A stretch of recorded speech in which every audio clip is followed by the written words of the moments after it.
आइए आज हम लोग स्टडी करेंगे क्वेश्चन नंबर 7। कह रहा है बतलाइए कि निम्नलिखित कथन सत्य हैं या असत्य हैं। अपने उत्तर के लिए कारण भी दीजिए। तो कारण सहित हमें बताना है कि जो लिखा गया है ये सही है या गलत है। तो पहला हमसे पूछ रहा है कि किन्हीं दो पिंडों के प्रत्यास्थ संघट्ट में यानी इलास्टिक कोलिजन में प्रत्येक पिंड का संवेग व ऊर्जा संरक्षित रहती है। ध्यान दीजिए, कुल ऊर्जा या संवेग की बात नहीं हो रही, प्रत्येक पिंड का मतलब अलग अलग बॉडी का, इंडिविजुअल बॉडी का मोमेंटम और एनर्जी कंजर्व रहती है या नहीं रहती है, ये हमको बताना है। तो हमको क्वेश्चन में उत्तर दे के बताना है कि सही है या गलत है। क्या पूछ रहा है कि किन्हीं दो पिंडों के प्रत्यास्थ संघट्ट में यानी इलास्टिक कोलिजन में प्रत्येक पिंड का संवेग व ऊर्जा संरक्षित रहती है यानी मोमेंटम और एनर्जी कंजर्व रहती है। ये सही है या गलत है? तो ध्यान दीजिए कि जब कोलिजन होता है इलास्टिक कोलिजन, तो उसमें बॉडी का आपस में मोमेंटम और एनर्जी आपस में एक्सचेंज हो सकता है और एक्सचेंज होता भी है। तो अगर हम टोटल की बात करें तो टोटल तो कंजर्व रहेगा यानी संरक्षित रहेगा, लेकिन प्रत्येक की बात आएगी तो संरक्षित नहीं रहेगा, क्योंकि इधर उधर आदान प्रदान होगा। जैसे मान लीजिए हम दो व्यक्ति हैं और दोनों के पास कुल मिलाकर के 100 रुपए हैं, तो टोटल तो 100 रुपए 100 ही रहेगा, लेकिन हो सकता है किसी के पास 50 रुपए हो तो किसी के पास 70 रुपए हो, या किसी के पास 60 रुपए हो तो किसी के पास 40 रुपए हो। तो 60, 40, 30, 70 ये बदल रहा है। तो प्रत्येक के पास पैसे बदल रहे हैं, लेकिन कुल पैसे 100 रुपए ही हैं। तो इसी प्रकार जब प्रत्येक पिंड की बात आ जाएगी तो एनर्जी और मोमेंटम कंजर्व नहीं रहेगा, और अगर टोटल की बात आ जाएगी प्रत्यास्थ टक्कर यानी इलास्टिक कोलिजन में तो कंजर्व रहेगा। तो चूंकि प्रत्येक का कह रहा है संरक्षित है, इसलिए ये असत्य है। तो असत्य है प्रत्यास्थ संघट्ट में यानी इलास्टिक कोलिजन में टोटल मोमेंटम यानी कुल संवेग एंड टोटल एनर्जी यानी कुल ऊर्जा नियत रहती है यानी कांस्टेंट होती है या कंजर्व रहती है, तथा प्रत्येक पिंड का संवेग निकाय की ऊर्जा संरक्षित नहीं रहती है। यानी कि अगर हम अलग अलग बॉडी की बात करें या अलग अलग पार्टिकल की बात करें तो फिर हमारी कंजर्व नहीं रहती इंडिविजुअल बॉडी की। तो ये ध्यान देना है। अब अगला पूछ रहा है कि किसी पिंड पर चाहे कोई भी आंतरिक व बाह्य बल क्यों न लग रहा हो, निकाय की कुल ऊर्जा सर्वदा संरक्षित रहती है। निकाय का मतलब सिस्टम की बात हो रही है, यानी उसमें जितने भी बल हैं कुल मिला के सब की एक साथ बात हो रही है। तो कह रहा है किसी पिंड पर चाहे कोई भी आंतरिक या बाह्य बल क्यों न लग रहा हो, निकाय की कुल ऊर्जा सर्वदा संरक्षित रहती है। तो ये देखिए असत्य है, ध्यान दीजिए, ये असत्य है। अगर केवल आंतरिक बल की बात होती तो सोचा जा सकता था। तो देखिए असत्य है, क्योंकि निकाय पर कार्य करने वाला बाह्य बल निकाय की कुल ऊर्जा परिवर्तित कर सकता है। तो जो बाहरी बल लगेगा वो ऊर्जा में परिवर्तन ला सकता है। केवल अगर आंतरिक बल की बात होती तो संरक्षित रहता, लेकिन बाह्य बल लग रहे हैं तो बाह्य बल लगने से चूंकि कार्य बराबर बल गुणे विस्थापन होता है यानी work equal to force into displacement, तो ये वर्क अगर हो जाएगा तो वर्क एनर्जी के द्वारा ही होता है, तो एनर्जी में चेंज हो जाएगा। तो बाहरी बल अगर लग जाएगा एक्सटर्नल फोर्स तो फिर एनर्जी कंजर्व सर्वदा नहीं रहेगी, इसलिए यह असत्य है। अगला पूछ रहा है कि प्रकृति में प्रत्येक बल के लिए किसी बंद लूप में किसी पिंड की गति में किया गया कार्य शून्य होता है। प्रत्येक बल, ध्यान दीजिए, कोई भी प्रकार का बल हो तो ये कह रहा है कि अगर क्लोज लूप है, बंद लूप है, यानी जहां से चले थे वहीं आ जाएं, यानी विस्थापन शून्य हो, तो क्या कार्य शून्य होगा? हर एक बल के लिए। तो ये हमारा असत्य है। असत्य क्यों है? क्योंकि हमने पढ़ा था कि जितने कंजर्वेटिव फोर्स हैं, संरक्षी बल हैं, उनमें ये नियम लागू होगा। जैसे अभिकेंद्र बल है, गुरुत्वीय बल है, स्थिर वैद्युत बल है, ये सब संरक्षी बल हैं। लेकिन जैसे घर्षण बल है, ये सब असंरक्षी बल हैं। घर्षण बल हो गया, श्यान बल हो गया, विस्कस फोर्स, ये सब हमारे असंरक्षी बल हैं, नॉन कंजर्वेटिव फोर्स हैं। इसलिए इनमें नियम लागू नहीं होगा। तो प्रत्येक बल के लिए नहीं। अगर वहां लिखा होता है कि प्रत्येक संरक्षी बल के लिए, तो सही हो जाता।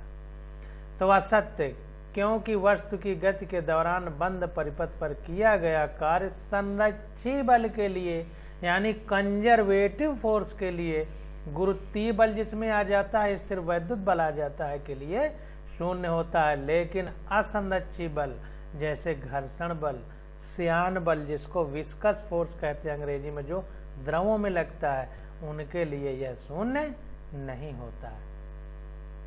तो ये चीज ध्यान देना। अब डी वाला हमसे पूछ रहा है, कह रहा है किसी अप्रत्यास्थ संघट्ट यानी इन इलास्टिक कोलिजन में किसी निकाय की अंतिम गतिज ऊर्जा आरंभिक गतिज ऊर्जा से हमेशा कम होती है। अप्रत्यास्थ टक्कर की बात हो रही है।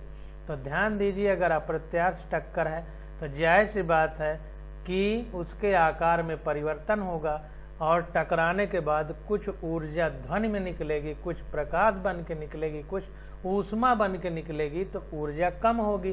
तो जाहिर सी बात है कि जो पहली गतिज ऊर्जा होगी उससे कम होगी गतिज ऊर्जा।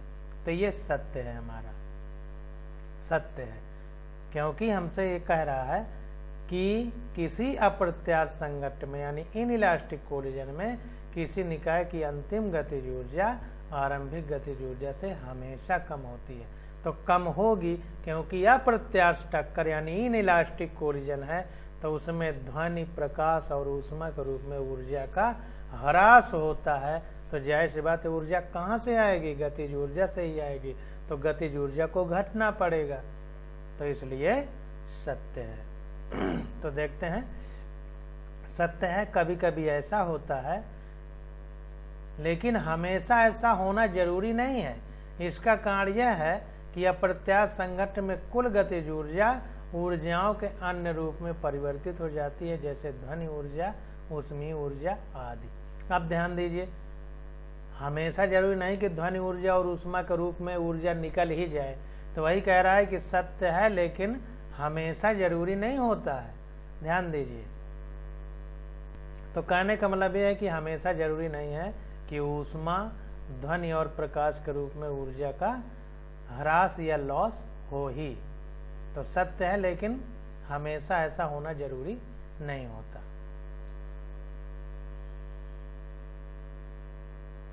अब क्वेश्चन नंबर 8 देखते हैं। कह रहा है निम्नलिखित का उत्तर ध्यान पूर्वक कारण सहित दीजिए। तो हमें कारण स्पष्ट करते हुए इन बातों को बताना है। पहला कह रहा है कि किन्हीं दो बिलियर्ड गेंदों के प्रत्यास्थ संघट्ट में, बिलियर्ड गेंदों को समझिए, पहले जो कैरम बोर्ड होता है उसमें छोटी छोटी गेंदें होती हैं जिसको लकड़ी से मार करके दूसरी गेंद में टकराया जाता है, तो उसे बिलियर्ड की गेंद कहते हैं।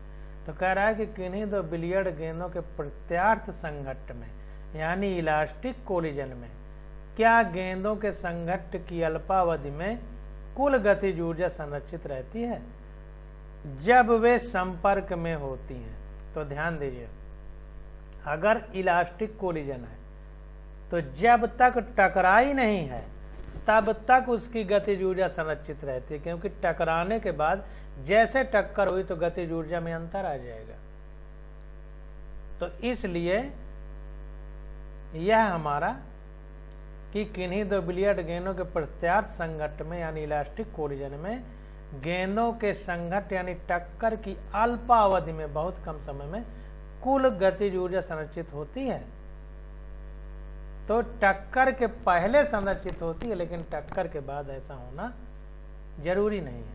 तो देखिए, नहीं, किन्हीं दो बिलियर्ड गेंदों के प्रत्यास्थ संघट्ट में गेंदों की संघट्ट यानी टक्कर या कोलिजन की अल्पावधि कुल गतिज ऊर्जा संरक्षित नहीं रहती है। अब क्यों संरक्षित नहीं रहती है? क्योंकि संघट्ट की अल्पावधि के दौरान गतिज ऊर्जा का एक भाग गेंदों के विकृत होने में प्रयोग हो जाता है। यानी गेंदों में जब टक्कर होती है तो कुछ न कुछ आकृति में परिवर्तन होता है, यानी आकृति उनकी विकृत हो जाती है, परिवर्तित होती है हल्का फुल्का, तो उसमें चली जाती है। प्रत्यास्थ संघट्ट में गतिज ऊर्जा संघट्ट के पहले यानी टक्कर के पहले तथा संघट्ट के बाद यानी टक्कर के बाद समान रहती है। लेकिन टक्कर के समय नहीं कह सकते, चाहे कितना भी समय अवधि कम हो, लेकिन कुछ न कुछ अंतर हो जाता है।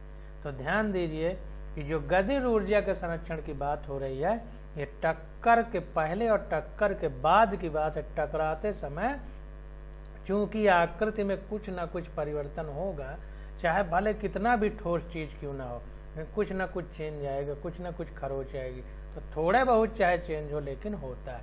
तो ध्यान दीजिए कि इलास्टिक कोलिजन यानी प्रत्यास्थ टक्कर में जो गतिज ऊर्जा के कंजर्वेशन यानी काइनेटिक एनर्जी के कंजर्वेशन की बात हो रही है, ये टक्कर के पहले और टक्कर के बाद संरक्षण की बात हम करेंगे।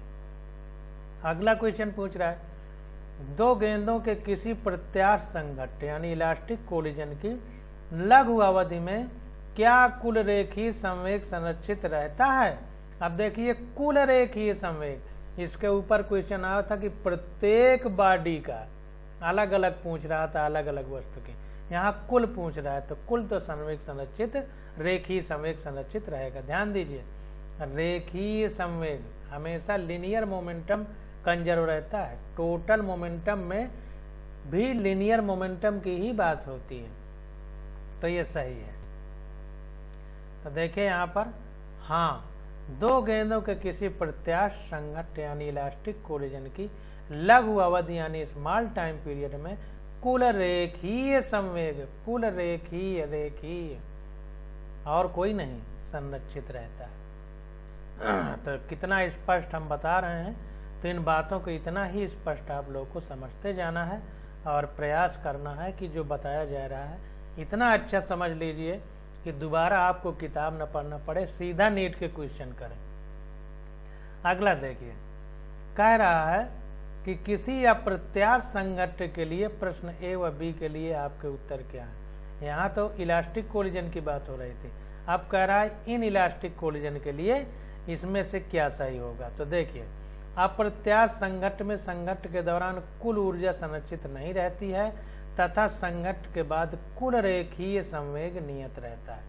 तो अप्रत्यास्थ की अगर बात हो जाए तो इन इलास्टिक कोलिजन हो जाएगा। इन इलास्टिक कोलिजन में हमने बताया था कि इलास्टिक और इन इलास्टिक कोलिजन में दोनों में आंख मूंद करके रेखीय संवेग संरक्षित रहता है, तो लिनियर मोमेंटम तो दोनों में कंजर्व रहेगा। लेकिन इलास्टिक कोलिजन में मैकेनिकल एनर्जी का है या काइनेटिक एनर्जी का है, ये कंजर्व होती है, जबकि इन इलास्टिक कोलिजन में ये भी कंजर्व नहीं होती है, तो इसको ध्यान देना है। तो यहाँ पर देखिए, ये थोड़ा सा किताबों में गलतियाँ दी गई हैं। तो यहाँ पर कह रहा है कि अप्रत्यास्थ संघट्ट यानी इन इलास्टिक कोलिजन में संघट्ट के दौरान कुल ऊर्जा संरक्षित नहीं रहती है, गलत है। ध्यान दीजिए, इसको काटिए, नहीं होना चाहिए। कुल ऊर्जा संरक्षित रहती है, गतिज ऊर्जा संरक्षित नहीं रहती है, ये लिखना चाहिए। कुल ऊर्जा तो संरक्षित रहेगी, क्योंकि कुल ऊर्जा में तो जो आ गया हमारा ऊष्मा, ध्वनि, प्रकाश, ये सब भी तो आ गया, तो कुल ऊर्जा तो संरक्षित रहेगी ही, गतिज ऊर्जा संरक्षित नहीं रहती, या कुल यांत्रिक ऊर्जा संरक्षित नहीं रहती। या तो ये नहीं हटा दीजिए, या तो यहाँ पर कुल यांत्रिक ऊर्जा लिख दीजिए, मैकेनिकल एनर्जी संरक्षित नहीं रहती है, तब सही हो जाएगा। क्योंकि मैकेनिकल एनर्जी यानी यांत्रिक ऊर्जा का मतलब गतिज ऊर्जा प्लस स्थितिज ऊर्जा, तो जाहिर सी बात है कि गतिज ऊर्जा और स्थितिज ऊर्जा से ही निकल करके प्रकाश ऊर्जा, ध्वनि ऊर्जा और ऊष्मा बनेगी, तो गतिज ऊर्जा और स्थितिज ऊर्जा में ही कमी आएगी।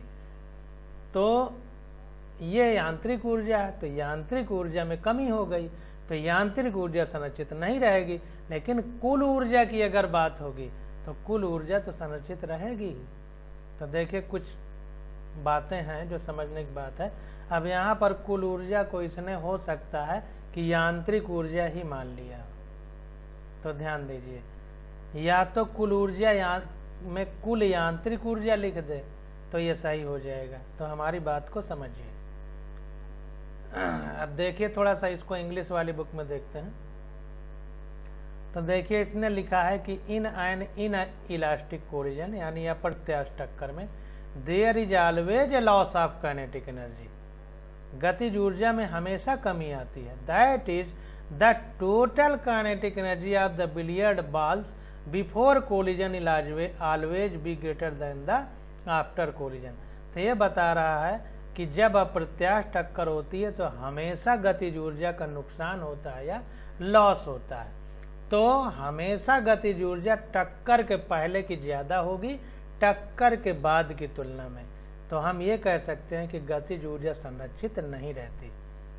और हिंदी वाले में लिखा है कि कुल ऊर्जा, तो कुल ऊर्जा संरक्षित रहेगी, गतिज ऊर्जा संरक्षित नहीं रहती। तो ध्यान दीजिएगा, बातों को बहुत बारीकी से समझिए, क्योंकि नीट और आईआईटी में इसी तरह क्वेश्चन घुमाएगा और आप जैसे किताब वाला गलती कर रहा है वैसे गलतियां होंगी। अगला क्वेश्चन है, पूछ रहा है कि यदि दो बिलियर्ड गेंदों की स्थितिज ऊर्जा केवल उनके केंद्रों के मध्य पृथक कण दूरी पर निर्भर करती है तो संघट्ट प्रत्यास्थ होगा या अप्रत्यास्थ। कह रहा है कि कैरम बोर्ड में जो बिलियर्ड की गेंदें होती हैं, अगर स्थितिज ऊर्जा उन दोनों के मध्य जो द्रव्यमान केंद्र है उनके बीच की दूरी पर निर्भर करे, तो कह रहा है कि जो टक्कर है, कोलिजन है, वो प्रत्यास्थ होगा या अप्रत्यास्थ होगा। और कह क्या रहा है, कह रहा है ध्यान दीजिए कि यहाँ हम संघट्ट के दौरान बल के संगत स्थितिज ऊर्जा की बात कर रहे हैं, ना कि गुरुत्वीय स्थितिज ऊर्जा की। तो कहने का मतलब है कि जो हम बल लगा रहे हैं उसकी स्थितिज ऊर्जा की बात हो रही है, ना कि गुरुत्वीय स्थितिज ऊर्जा की बात हो रही है। तो इसको ध्यान देना है। अब देखिए यहाँ फिर वही बात आ गई कि टक्कर प्रत्यास्थ होगा यानी इलास्टिक या इन इलास्टिक, यह निर्भर करेगा कि जो लगने वाला बल है वो संरक्षी है कि असंरक्षी है।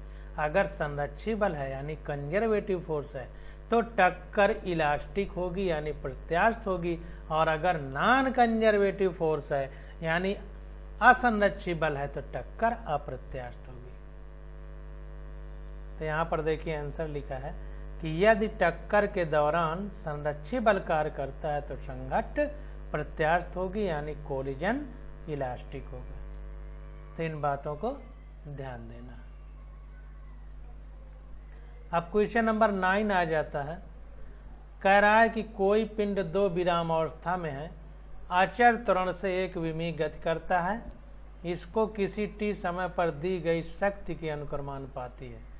मतलब ये 4 विकल्प दिए गए हैं, तो कितने पावर, जो पावर है तो वो कितने पावर के समानुपाती होगा, ये पूछा जा रहा है। कोई पिंड जो विराम अवस्था में है, पहले वो रुका हुआ है, फिर इसके बाद वो कांस्टेंट त्वरण से एक विमीय गति कर रहा है। जाहिर सी बात है कि त्वरण कांस्टेंट है, इसको इंग्लिश में देख लेते हैं।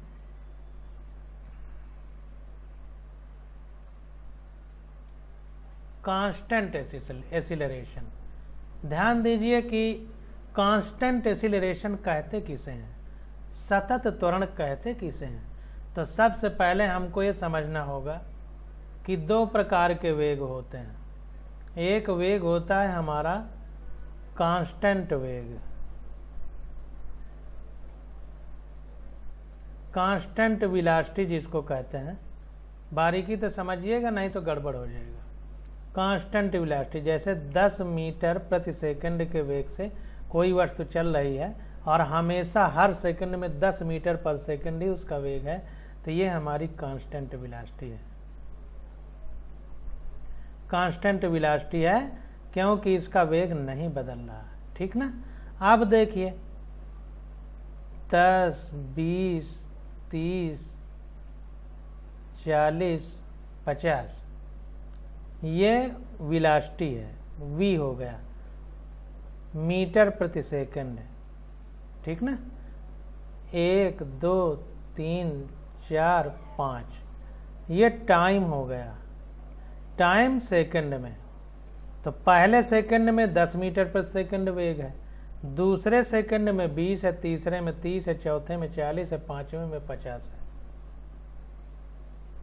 ये हो गया।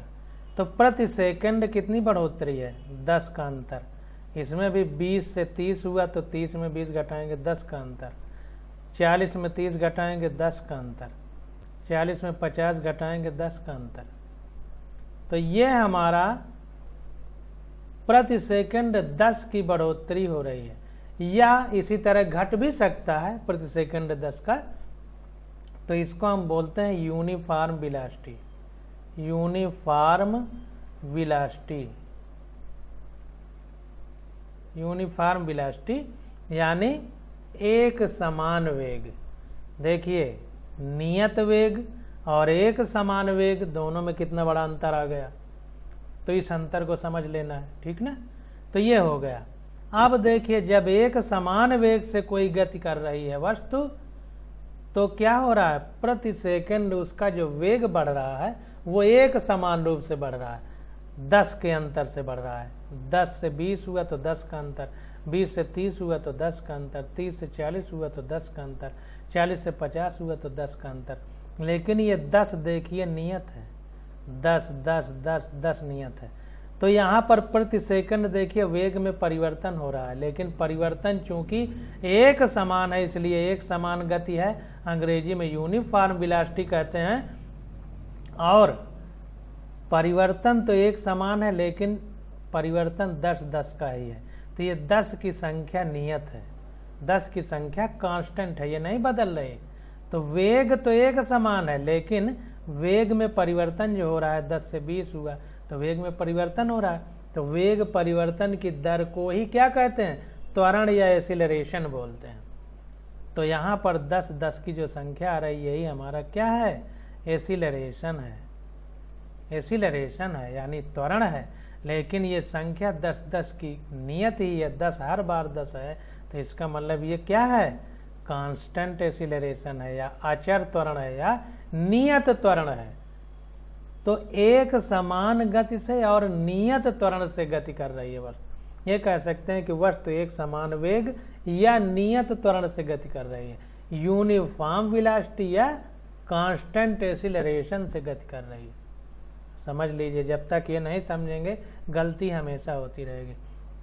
तो नियत वेग और एक समान वेग में क्या अंतर है, नियत शब्द और एक समान में क्या अंतर है समझा दिया हमने।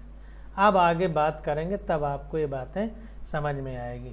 तो कह रहा है कोई पिंड जो विराम अवस्था में पहले रुका हुआ है अचर त्वरण से एक विमीय गति कर रहा है, इसको किसी टी समय पर दी गई शक्ति किसके अनुक्रमानुपाती है, यानी पावर का टी के साथ क्या रिश्ता है ये हमको बताना है। तो एक एक करके हम निकालेंगे।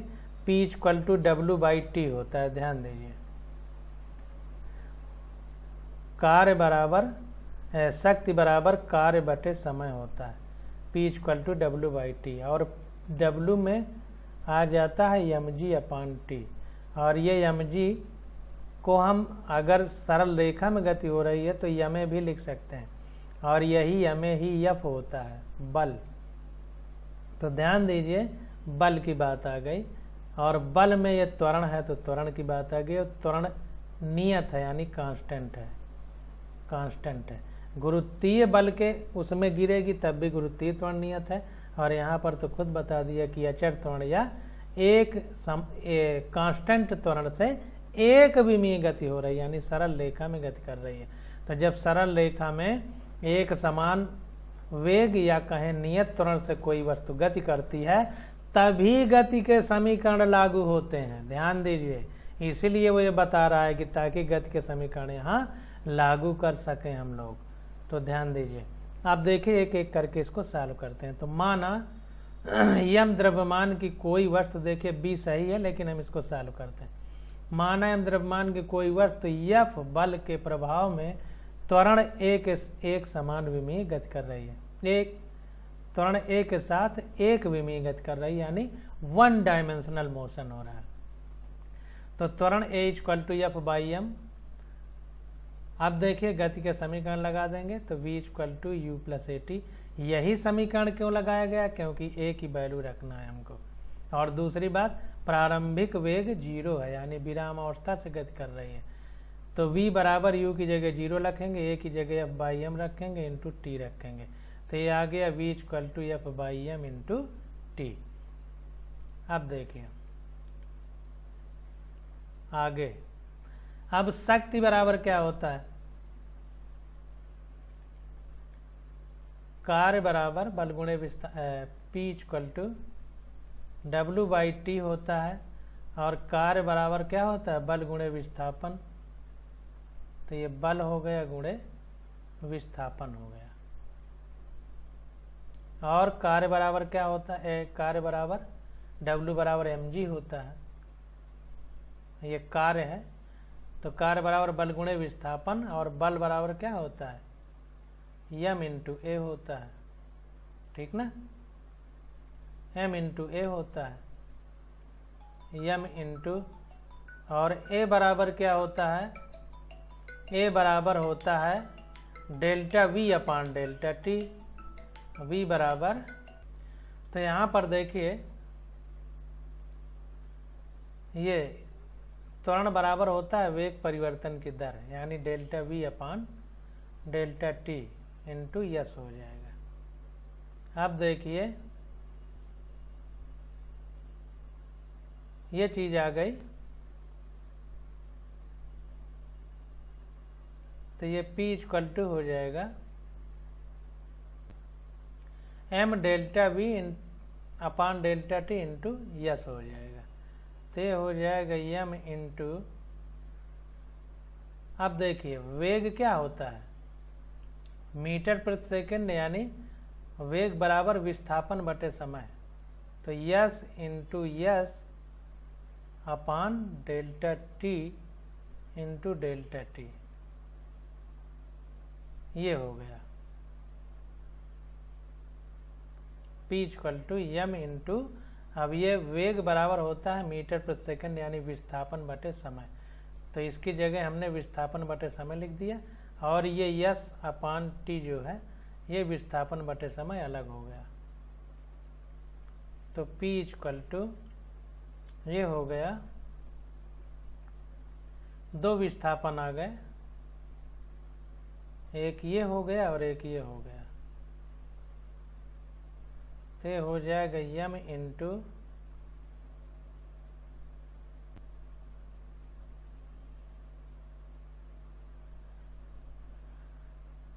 अब यहां पर देखिए हमको एफ इंटू वी लाना है। तो अभी हम फिलहाल इस गणित में ना पढ़ें, क्योंकि ये निकाल के हमें कोई फायदा भी नहीं मिलेगा, और हमको ये पता भी है कि P equal to f into v होता है। तो इसी से हम लोग अपना आंसर निकालने का प्रयास करते हैं। तो इसको देखिए P equal to f into v होता है, हम पीछे ये चीज़ सॉल्व कर चुके हैं, तब उसमें समय न बर्बाद करें। तो ये P equal to f into v हो गया। तो ये P equal to f upon m into t लिखा है। ये ऐसा क्यों लिखा है, ऐसा इसलिए लिखा है क्योंकि जो V होता है हमारा, ये V होता है एस अपान टी, यानी विस्थापन बटे समय, विस्थापन बटे समय। और इसी में अगर एक टी का नीचे गुणा कर दिया जाए तो मीटर प्रति सेकंड स्क्वायर हो जाता है, और मीटर प्रति सेकंड किसका मात्रक है। अगर हम इसी में एक बार टी का नीचे गुणा कर दें, एक बार टी का ऊपर गुणा कर दें, तो ये इतना जो होगा यस बटे टी स्क्वायर, यानी मीटर प्रति सेकंड स्क्वायर। तो ये क्या हो जाएगा, हमारा त्वरण हो जाएगा। त्वरण का मात्रक होता है, एक्सेलरेशन का क्या होता है मीटर पर सेकंड स्क्वायर, और ये इतना t बच गया। अब a equal to F by m होता है, तो जाहिर सी बात है कि a की जगह हम एफ बाई एम रख सकते हैं, तो यहाँ पर एफ बाई एम रख दिया इस a की जगह, और t का गुणा वैसे ही है, तो ये हो गया p equal to f square upon m into t. तो ये हो गया p equal to f square upon, अगर हम ऊपर भी m का गुणा कर दें तो नीचे भी m का गुणा करें तो कोई फर्क नहीं पड़ेगा, तो ऊपर भी m का गुणा कर दिया नीचे भी m का, तो ये f square upon m square हो गया इंटू एम इंटू टी हो गया। तो ये आ गया हमारा ए स्क्वायर एम टी। ए स्क्वायर क्यों आया, क्योंकि ए बराबर एफ बाई एम, तो एफ स्क्वायर बटे एम स्क्वायर है, तो ए स्क्वायर ही तो होगा एफ स्क्वायर बाई एम। जब ए बराबर एफ बाई एम तो ए स्क्वायर बराबर एफ स्क्वायर बटे एम स्क्वायर, तो एफ स्क्वायर बटे एम स्क्वायर की जगह ए स्क्वायर लग दिया, तो ये आ गया ए स्क्वायर एम टी।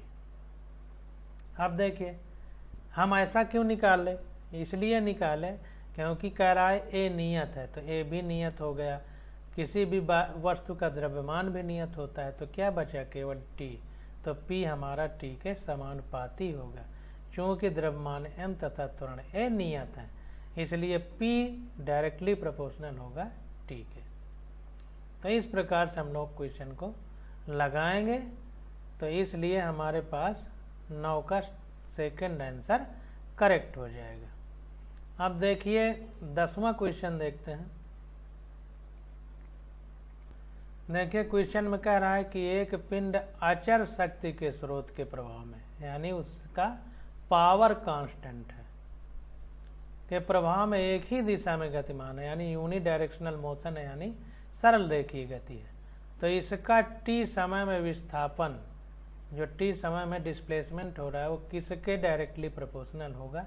4 विकल्प दिए गए हैं, तो इसको अब देखते हैं। अब देखिए एक दिशा में गतिमान है, यानी सरल रेखीय गति है या 1 डायमेंशनल मोशन है, तो जाहिर सी बात है कि गति के समीकरण लग जाएंगे। देखिए हर जगह क्यों लिख रहा है कि एक ही दिशा में गतिमान है, इसलिए कि ताकि आप गति के समीकरण का उपयोग कर सकें। तो ध्यान दीजिए कहाँ गति के समीकरण लगना है, कहाँ कौन सा समीकरण लगाएंगे, ये बात ध्यान रखना जरूरी है। तो देखिए एक समान अचर शक्ति, तो कार्य बराबर काइनेटिक एनर्जी बराबर किया गया कार्य। जाहिर सी बात है कि गतिज ऊर्जा ही कार्य में बदलेगी अगर वस्तु गतिमान है, तो गतिमान वस्तु के लिए गतिज ऊर्जा बराबर किया गया कार्य। Work done is equal to change in kinetic energy, ये वर्क एनर्जी थ्योरम यानी गति ऊर्जा प्रमेय में हम पीछे पढ़ चुके हैं। तो kinetic energy is equal to किया गया कार्य। अब कार्य जो होता है, ने पढ़ा है कि P equal to W by t, यानी कार्य बटे समय बराबर होता है P यानी शक्ति। तो जाहिर सी बात है कि कार्य W बराबर क्या हो जाएगा P इंटू टी, यानी शक्ति गुणे कार्य, तो शक्ति गुणे समय, तो इसीलिए शक्ति यानी पावर इंटू समय यानी T लिख दिया। तो ये हो गया काइनेटिक एनर्जी इक्वल टू होता है हमारा हाफ mv स्क्वायर। तो kinetic energy equal to half mv square equal to P into t हो जाएगा। तो V इक्वल टू आ गया, V जब इधर करेंगे तो 2 ऊपर चला जाएगा, 2pt अपान m हो जाएगा, और ये स्क्वायर को जब हटाएंगे तो इधर रूट लग जाएगा। तो ये आ गया अंडर रूट 2p अपान m, और t को बाहर कर लिए रूट से, तो t की पावर हाफ हो गया। तो किसी पिंड का वेग विस्थापन में परिवर्तन की दर के बराबर होता है। किसी भी पिंड का वेग विस्थापन में परिवर्तन की दर के बराबर होता है। क्यों? क्योंकि वेग बराबर विस्थापन बटे समय होता है, तो समय के हिसाब से ही विस्थापन होता है। तो विस्थापन परिवर्तन की दर ही समय है, तो v equal to d x upon d t, या dx equal to v d t हो जाएगा। कम विस्थापन के लिए, सूक्ष्म विस्थापन के लिए d लिखा जाता है। अब देखिए क्या होगा। अब देखिए कह रहा है कि यह मान समीकरण 1 में रखने पर, तो ये v की जगह dx बराबर v dt जो है, इसको इस समीकरण 1 में हम लोग रखेंगे। तो यह मान समीकरण 1 में रखने पर क्या होगा dx इक्वल टू, अब v की जगह ये सब रख देंगे, तो अंडर रूट 2p अपान m इंटू टी की power half into D t हो जाएगा इस तरीके से। तो t समय में वस्तु द्वारा तय किया गया विस्थापन कितना हो जाएगा। अब तय किया गया कुल विस्थापन निकालना है तो इंटीग्रेशन करेंगे यानी समाकलन, तो ये समाकलन का चिन्ह लगा दिया, dx इक्वल टू समाकलन रूट 2p अपान m टी की power half into D T.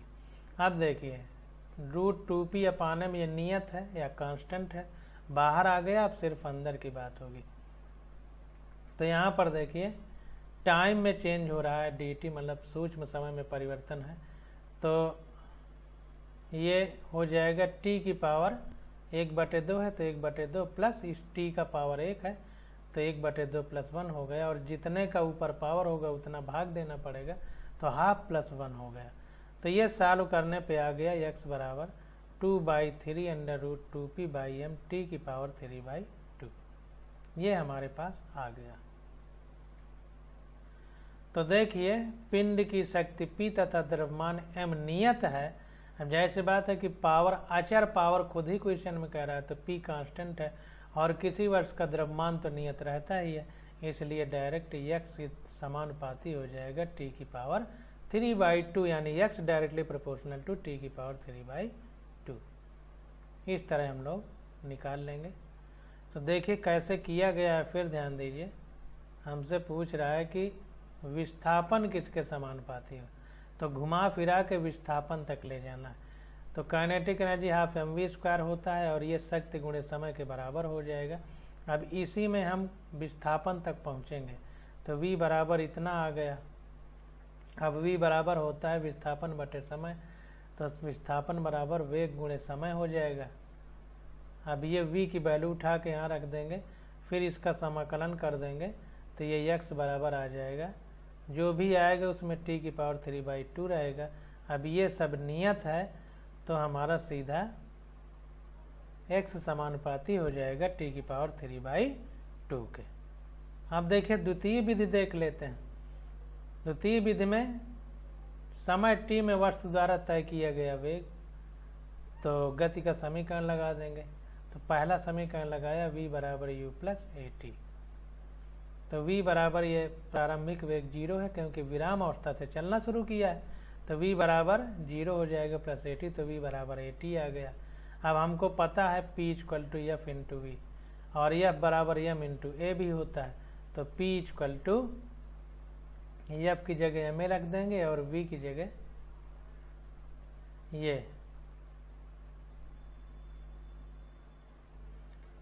f की जगह ma रख दिया और v की जगह ये at रख दिया, तो ये हो गया p इक्वल टू ma² या a बराबर under root p by m t हो जाएगा।